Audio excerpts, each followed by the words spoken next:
when you've been at it as long as you've been at it, there's questions as to whether you still have it, right? When you've been at it a long time, whether you still have it.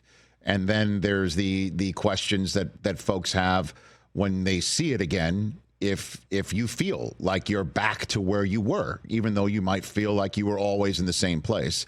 Yeah. So I ask you, coming off of that debut performance, were you cooking like the old days, Russ? Were you feeling it out there?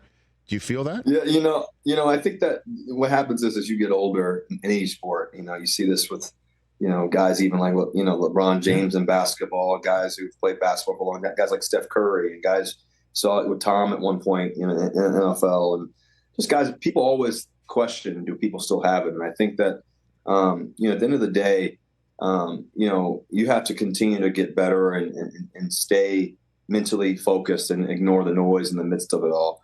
For me, obviously, my first year in Denver, I got through that. I was playing injured. I had torn lat and was battling through that, and just it was kind of a challenging year. But coming back from my second year, I felt like I was myself again. I felt like I played really well. I felt we had attacked the moment. We didn't win all the games we wanted to, but just in the sense of the touchdowns and all that, and just being me again. I felt like I was me last year, and so. When I was released and all that, I was like, you know what, wherever I go, I want to be in a place that we can go win it and win it all.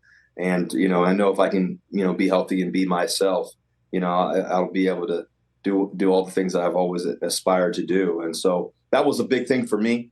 I think that there's always going to be questions. I think my whole career, people have questioned, is he this or is he that? You get used to it. You're able to, ignore the noise and just focus on the next moment, the next play. And being in there the first time, man, I'm not gonna lie to you, man. The first, we had a great first drive. The second, third, fourth drive, we struggled a little bit. Obviously, I think I threw a ball. I was supposed to hand it off. I threw a bubble and it wasn't there, and I threw it in the dirt. I was like, shoot! And everybody started booing. I was like, all right, that woke me up a little bit. Here we go. Now it's time to play some ball.